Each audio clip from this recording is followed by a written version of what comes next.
Nandito kami sa sa may Panda Express.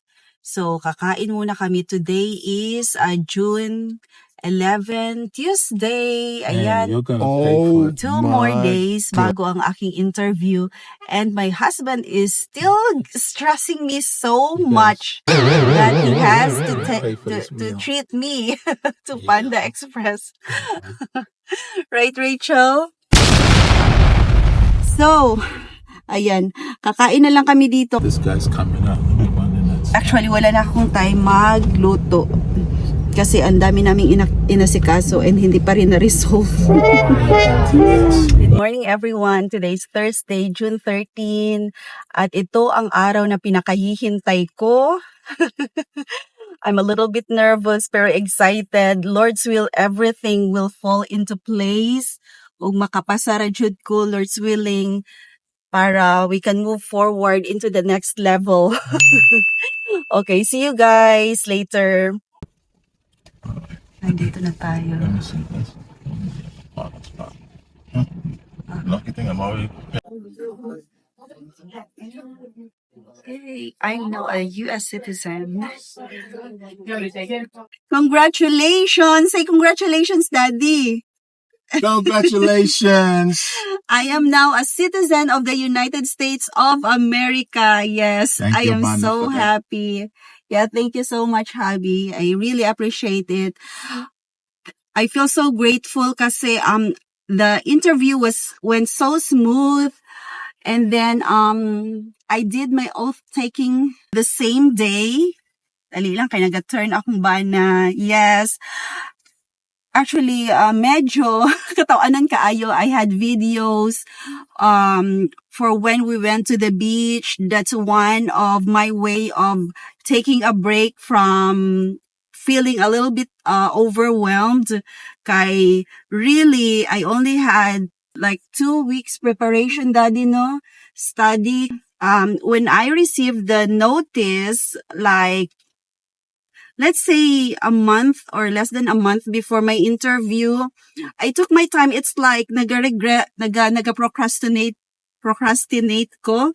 What I did, I was cleaning the house and everything. I started listening to the civics questions online. Dali lang siya kaayo, maminaw lang ka and everything. But I didn't know nga naaday siya yung mga vocabulary until I spoke with my friend. By the way, congratulations to my friend Eileen. Sabay mi nga na citizen. Actually, nauna siya sa akin kahapon. Yesterday was her interview and she also passed. Yay! Pero she was interviewed in the afternoon, so she has to wait for the notice in the mail bago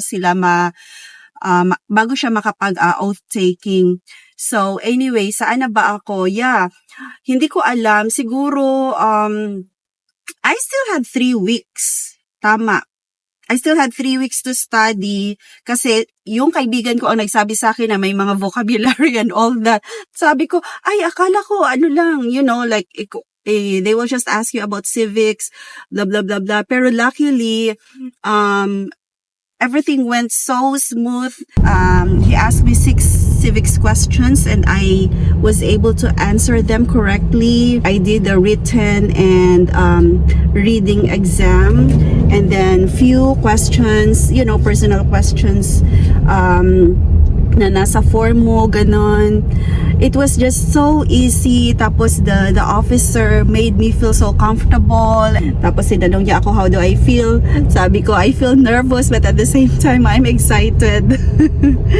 Yeah. So I am so happy. Anyway, yeah.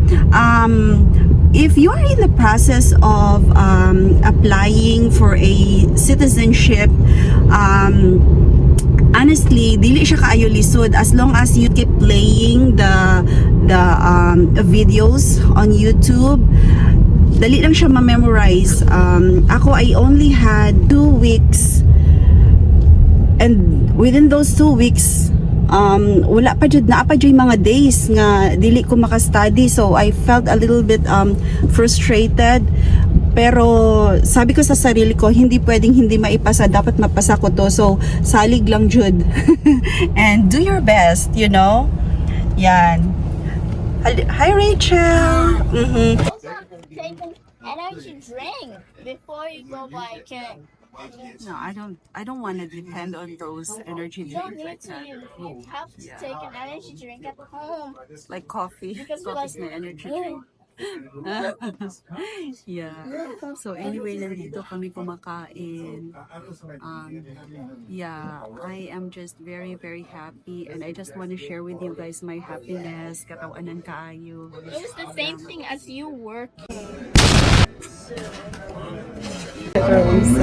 Nami diri, don't be judgmental. I'm not gonna make any celebration or whatever. Happy lang jud ko nga nakapasa ko. I don't wanna make, any grand celebration or whatever. Kaon ra ni diri kay gutom ko kay gumising ako ng maaga and then what else? I just had breakfast and right now it's already 3 p.m. So that's it. Thank you so much for watching, guys. Thank you so much. And if you're in the process of applying for U.S. citizenship, just believe you can pass, Jude. You can pass.